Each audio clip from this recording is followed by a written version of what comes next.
Oke, assalamualaikum warahmatullahi wabarakatuh. Gimana kabar kalian? Semoga semua yang mendengarkan, baik itu mahasiswa saya ataupun yang lain, dalam keadaan sehat walafiat. Amin ya robbal alamin.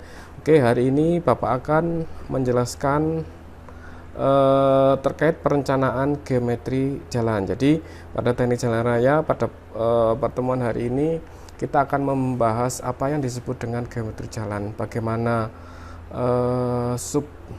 temanya seperti apa. Nah, kalau kita melihat di rencana pembelajaran semester, sebenarnya itu kita ini minggu ke-6 masuk ke pembahasan perencanaan geometri jalan. Nanti ada yang kurang ataupun ada yang belum tersampaikan, nanti saya tambah baik melalui video lagi ataupun nanti ada jam khusus atau materi nanti saya share di Google Classroom. Jadi kita masuk ke perencanaan geometri jalan. Oke, untuk yang pertama pengertian jalan. Jadi banyak istilah atau pengertian jalan, silakan bisa mengambil dari undang-undang tentang jalan ataupun dari MKJI. Tapi di sini salah satu pengertian jalan adalah suatu prasarana transportasi yang meliputi segala bagian jalan. Jadi seluruh prasarana transportasi. Jadi kalian kemarin sudah mungkin di sistem transportasi sudah saya jelaskan apa perbedaan antara sarana dan prasarana. Nah, itu bisa kalian lihat lagi di materi sebelumnya atau di materi di perkuliahan di sistem transportasi. Jadi jalan adalah suatu prasarana transportasi yang meliputi segala bagian jalan termasuk bangunan pelengkap dan pelengkapnya yang diperuntukkan bagi lalu lintas yang berada di atas permukaan tanah, di bawah permukaan tanah dan atau air, serta di atas permukaan air kecuali jalan kereta api, jalan lori, dan jalan kabel. Nah, itu pengertian jalan. Kemudian jalan mempunyai peranan penting. Jadi jalan itu merupakan di sini mempunyai peranan yang sangat penting karena bisa dengan meningkatnya atau jalan prasarana jalan itu yang bagus, maka akan meningkatkan sarana perekonomian. Jalan mempunyai peranan penting terutama yang menyangkut perwujudan perkembangan antar wilayah yang seimbang, pemerataan hasil pembangunan, serta pemantapan pertahanan dan keamanan nasional dalam rangka mewujudkan pembangunan nasional. Jadi semua ini saya ambil dari Undang-Undang Republik Indonesia UU nomor 38 tahun 2004. Oke, dalam melakukan perencanaan jalan di sini ada beberapa secara komprehensif atau secara garis besar. Yang pertama adalah meliputi pekerjaan lapangan. Jadi pekerjaan lapangan itu meliputi semua survei yang diperlukan, baik itu survei primer ataupun survei sekunder. Kemudian kriteria perencanaan yang kedua, tahapan yang kedua adalah kriteria perencanaan. Di sini meliputi klasifikasi jalan, karakteristik lalu lintas, kondisi lapangan, dan pertimbangan ekonomi dan lain-lain. Kemudian tahapan lain adalah penyiapan peta planimeter. Di sini merupakan peta hasil survei topografi yang diperlukan sebagai peta dasar dalam perencanaan geometrik. Kalau yang pada mata perkuliahan survei ukur tanah, nah di sini tentunya kalian paham bagaimana cara menggunakan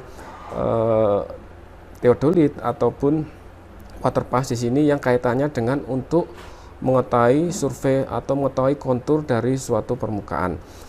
Kemudian, nah di sini yang terpenting adalah perencanaan geometri. Jadi perencanaan geometri itu meliputi jarak pandang dan perencanaan elemen horizontal dan vertikal. Nanti Bapak jelaskan bagaimana cara penghitungan perencanaan elemen horizontal maupun vertikal. Kemudian geoteknik dan material jalan, menguraikan pengolahan data geoteknik dan material untuk keperluan konstruksi perkerasan dan drainase jalan. Jadi ketika kita melaksanakan atau merencanakan sebuah jalan, otomatis juga harus merencanakan drainasenya. Kemudian perencanaan perkerasan jalan meliputi perkerasan lentur dan kaku. Nah, ini sudah saya jelaskan sekilas apa perbedaan keuntungannya perkerasan lentur maupun perkerasan kaku. Kemudian ada drainase jalan, yaitu menguraikan analisis hidrologi dan sistem serta bangunan drainase, kebutuhan material seperti apa, dan sistem drainase bawah permukaan atau subdrain. Kemudian tahapan selanjutnya ada bangunan pelengkap jalan, misalnya yang meliputi tembok penahan, rambu-rambu lalu lintas, dan lain sebagainya. Kemudian ada juga tahap perencanaan perakiraan biaya, jadi meliputi perhitungan kuantitas, analisis harga satuan, dan dokumen pelelangan. Yang terakhir adalah lampiran, tabel-tabel, dan ketentuan lain dapat digunakan untuk perhitungan. Jadi di sini beberapa tahapan perencanaan dalam jalan. Kemudian saya lanjutkan. Di sini kalau kita melihat dalam tahap perencanaan jalan, di sini ada bagan alir. Jadi bagan alir ini juga harus kalian perhatikan. Di sini saya mengambil dari bukunya Shirley L. Hendrasi dalam buku yang berjudul Perencanaan Teknik Jalan Raya. Jadi di sini ada tahapan persiapan, kemudian tahapan mobilisasi sampai survei, kemudian menentukan survei alternatif, kemudian rute yang dipilih, pemrosesan data, kemudian setelah itu ada pembahasan, kemudian bagaimana konsep mendesain geometri, ada pembahasan, kemudian konsep desain rincinya seperti apa, sampai dengan yang terakhir, tahap terakhir atau produk akhir. Jadi tahapan di sini ada 4 tahap ya. Sebelah kiri ini ada 4 tahap utama. Saya ulangi, yang pertama adalah tahap pekerjaan lapangan. Jadi di sini meliputi survei primer, observasi lapangan, dan lain sebagainya. Kemudian setelah itu ada tahap analisis data, bagaimana dari data input dari hasil survei lapangan itu dianalisis. Kemudian ada tahap perencanaan dan penggambaran. Jadi di sini menggambar DID jalan dan lain sebagainya. Kemudian yang terakhir yaitu tahap penyiapan dokumen lelang. Jadi setelah semua selesai, dipersiapkan bagaimana dokumen lelangnya, seperti itu. Nah, kita masuk ke ruang lingkup perencanaan geometri jalan. Jadi apa sih sebenarnya kita tujuan dalam mata perkuliahan perencanaan geometri jalan, yaitu merupakan bagian dari perencanaan jalan yang dititikberatkan pada perencanaan bentuk fisik jalan raya. Jadi kita merencanakan bagaimana bentuk fisik jalan yang sesuai dengan kontur misalnya. Kemudian tujuannya apa? Tujuan dari perencanaan geometrik adalah untuk memenuhi fungsi dasar jalan. Fungsinya apa? Fungsi dasar jalan itu apa? Jadi misalnya yang pertama, meningkatkan kapasitas jalan. Dengan adanya kapasitas jalan yang baik, maka jalan tersebut akan memenuhi sesuai dengan fungsi utama, yaitu memberikan pelayanan kepada pergerakan arus lintas kendaraan secara optimum. Jadi tujuan kita belajar dari perencanaan geometrik itu memberikan pelayanan terbaik, pelayanan pergerakan arus lintas kendaraan secara optimum. Kemudian sasarannya apa? Sasarannya adalah untuk menghasilkan desain infrastruktur jalan yang raya yang aman, otomatis yang aman, efisien dalam pelayanan arus lintas, dan memaksimumkan rasio tingkat penggunaan atau biaya pelaksanakan. Jadi di sini ketika kita merencanakan sebuah jalan, kita harus mempertimbangkan atau melihat dasar-dasar atau konsep dari perencanaan itu sendiri. Yang menjadi dasar perencanaan geometrik adalah sifat, gerakan, dan ukuran kendaraan. Nanti kita belajar bagaimana cara mendesainnya. Kemudian sifat pengemudi dalam mengendalikan kendaraannya, ini masuk karakteristik dari pengemudi, dan karakteristik arus lintas. Jadi karakter arus lintas ini kaitannya dengan misalnya karakteristik arus lintas pada jalan perkotaan itu sangat berbeda dengan pada jalan pedesaan. Kemudian hal-hal tersebut haruslah menjadi bahan pertimbangan perencana sehingga dihasilkan bentuk dan ukuran jalan serta gerak kendaraan yang memenuhi tingkat keamanan yang diharapkan. Jadi ketika kita membuat atau merencanakan sebuah jalan, kita harus melihat dari rencana tata ruang wilayah, di mana di rencana tata ruang wilayah di situ secara undang-undang, misalnya di perda dari masing-masing kota dan kabupaten, di situ sudah dijelaskan. Misalnya pada wilayah A atau wilayah B itu akan dibangun jalan. Kita lihat di situ nanti jalannya untuk kelas jalan apa, dan kita juga melihat dari rencana tata guna lahannya. Apakah guna lahan di situ daerah perdagangan, perkantoran, atau perumahan. Nah, di situ menjadi pertimbangan bagi kalian dalam merencanakan sebuah jalan. Kemudian saya lanjutkan elemen dari perencanaan geometri. Jadi di sini ada beberapa elemen kita dalam perencanaan geometri jalan. Yang pertama adalah elemen horizontal atau yang disebut dengan trase jalan, terutama di sini dititikberatkan pada perencanaan sumbu jalan. Jadi pada perencanaan elemen horizontal akan terlihat apakah jalan tersebut merupakan jalan lurus, menikung ke kiri ataupun ke kanan. Jadi sumbu jalan terdiri dari rangkaian garis lurus, garis lengkung berbentuk lingkaran atau lengkung peralihan dari bentuk garis lurus ke bentuk busur lingkaran. Ini yang terkait dengan elemen horizontal. Kemudian yang kedua ada elemen vertikal atau penampang memanjang jalan, di mana pada perencanaan elemen vertikal ini akan terlihat jalan tersebut tanpa kelandaian, mendaki ataupun menurun. Pada perencanaan elemen vertikal dipertimbangkan bagaimana meletakkan sumbu jalan sesuai dengan kondisi medan dengan memperhatikan sifat operasi kendaraan. Kemudian kita melihat jarak pandang. Jadi ketika kalian mengendarai kendaraan, jarak pandang yang maksimum itu seperti apa, dan fungsi jalan. Jadi jalan tersebut apakah akan dibuat fungsi jalan primer, kolektor, dan lain sebagainya. Kemudian pemilihan elemen vertikal berkaitan pula dengan pekerjaan tanah yang mungkin timbul akibat adanya galian atau timbunan yang harus dilakukan. Nah, ini terkait dengan elemen vertikal. Kemudian yang ketiga ada penampang melintang jalan. Jadi bagian-bagian dari jalan seperti lebar dan jumlah lajur, ada atau tidaknya median, drainase, adanya drainase atau tidak, kelandaian, kelerengan, tebing, galian, dan timbunan, serta bangunan pelengkap lainnya. Jadi ketika kalian nanti menggambar penampang melintang jalan, jadi harus dilihat WE atau lebar efektif jalan, kemudian dilihat apakah ada mediannya, berapa lajur, berapa jalur. Nah, ini harus kalian perhatikan apa perbedaan antara lajur, jalur, kemudian bahu jalan, badan jalan, drainase, kemudian ada ruang milik jalan, ruasja, rumija, dan lain sebagainya. Itu merupakan dasar ketika kalian akan merencanakan sebuah jalan. Jadi kalian harus mengerti bagian dasar dalam perencanaan jalan tersebut. Oke, saya lanjutkan ya. Nah, kita masuk ke klasifikasi jalan. Jadi di dalam MKJI, Manual Kapasitas Jalan Indonesia, itu sudah dijelaskan di situ secara jelas dan terinci, sudah jelaskan secara gamblang terkait misalnya klasifikasi jalan.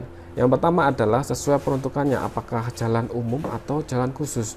Ketika kita berbicara terkait jalan umum, maka akan dikelompokkan menjadi 5 bagian. Yang pertama adanya sistem, yaitu jaringan jalan primer, jaringan jalan sekunder. Kemudian jalan umum berdasarkan status. Nah, itu statusnya apakah itu jalan nasional, jalan provinsi, jalan kabupaten kota, ataupun jalan desa atau jalan desa. Kemudian jalan umum yang dikelompokkan berdasarkan fungsinya. Ini ada fungsi arteri, fungsi kolektor, fungsi lokal, dan fungsi lingkungan. Kemudian kalau berdasarkan kelas, ini sesuai dengan bidang lalu lintas dan angkutan jalan. Ada kelas 1, kelas 2, kelas 3A, kelas 3B, dan kelas 3C. Kemudian selanjutnya spesifikasi penyediaan prasarana. Jadi jalan umum yang dikelompokkan berdasarkan spesifikasi penyediaan prasarana. Ada jalan bebas hambatan atau yang disebut dengan jalan tol, kemudian jalan raya, jalan sedang, dan jalan kecil. Nah, kalau kita melihat di peraturan pemerintah atau PP, di sini yang terkait dengan penyediaan prasarana itu nomor 34 tahun 2006 tentang jalan, kita bisa melihat spesifikasi jalan berdasarkan kelas jalan. Di sini ada jalan hambatan, jalan bebas hambatan, jalan raya, jalan sedang, dan jalan kecil. Tadi kan ini tadi menurut spesifikasi penyediaan prasarana, maka diberikanlah spesifikasi untuk mempermudah. Saya tampilkan sebuah tabel. Nah, ketika misalnya kelas jalannya itu sebagai jalan bebas hambatan, maka diperuntukkan bagi lalu lintas untuk umum, menerus, dan jarak jauh.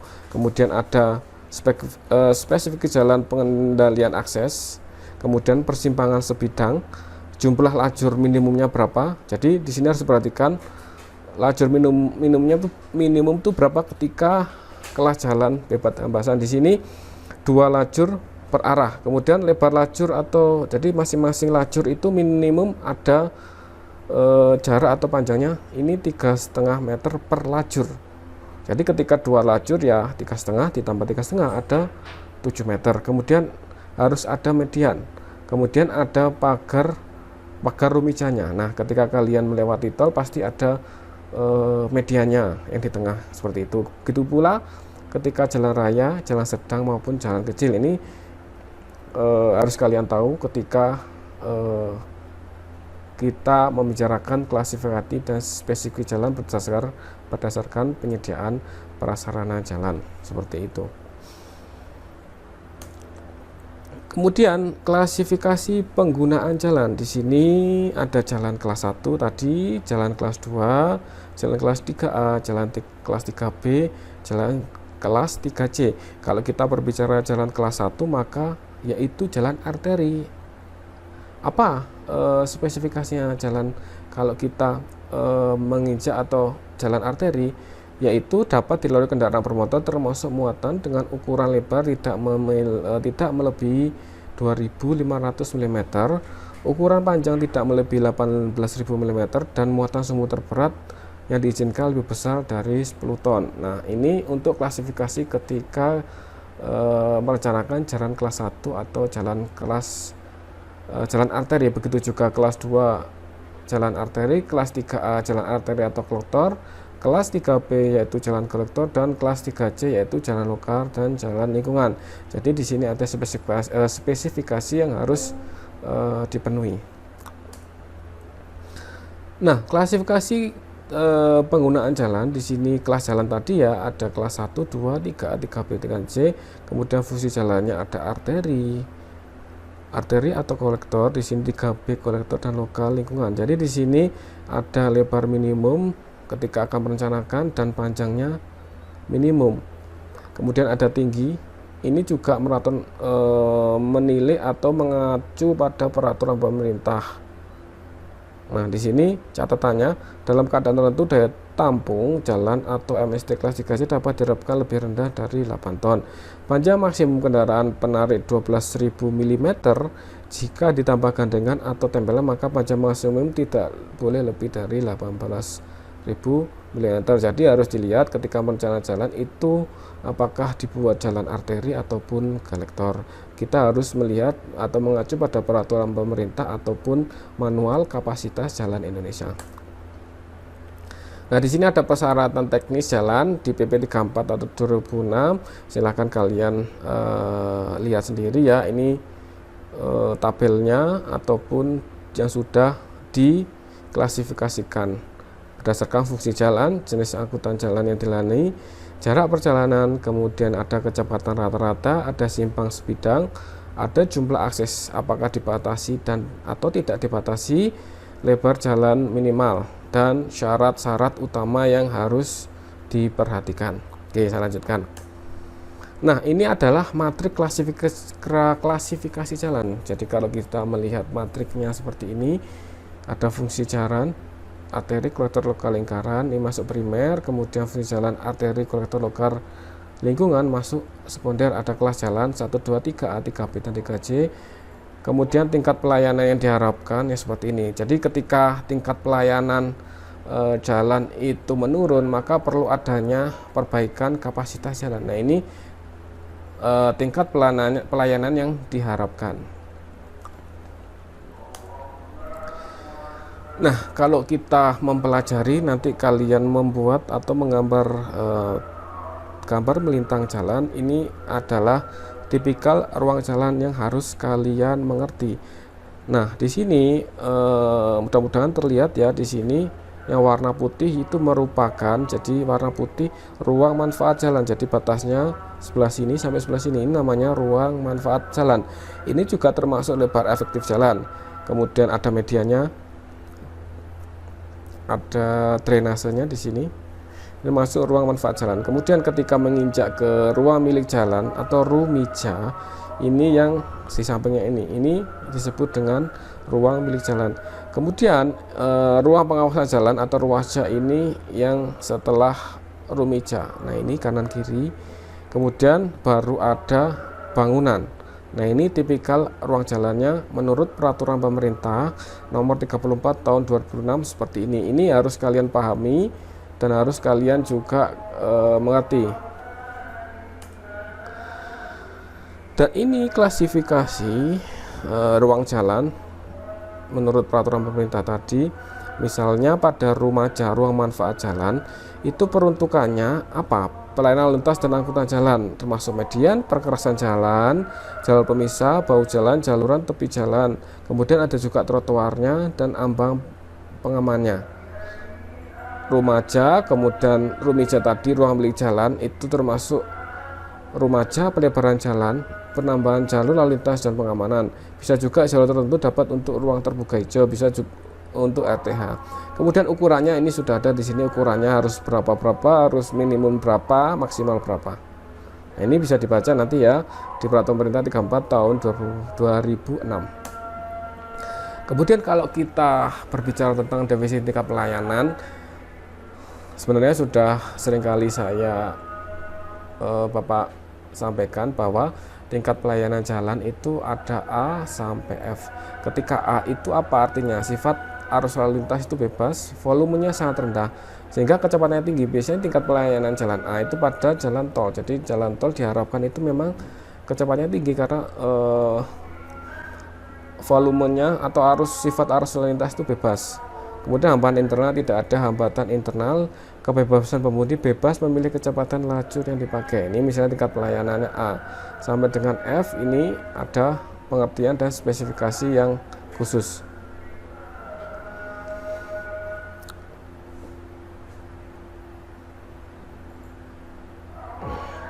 Nah, kita baru masuk ke perencanaan geometri jalan ya. Jadi nanti yang perencanaan geometri jalan saya akan jelaskan di video selanjutnya ya, karena ini panjang. Nanti di part kedua saya akan menjelaskan terkait perencanaan geometri jalan. Oke, jangan lupa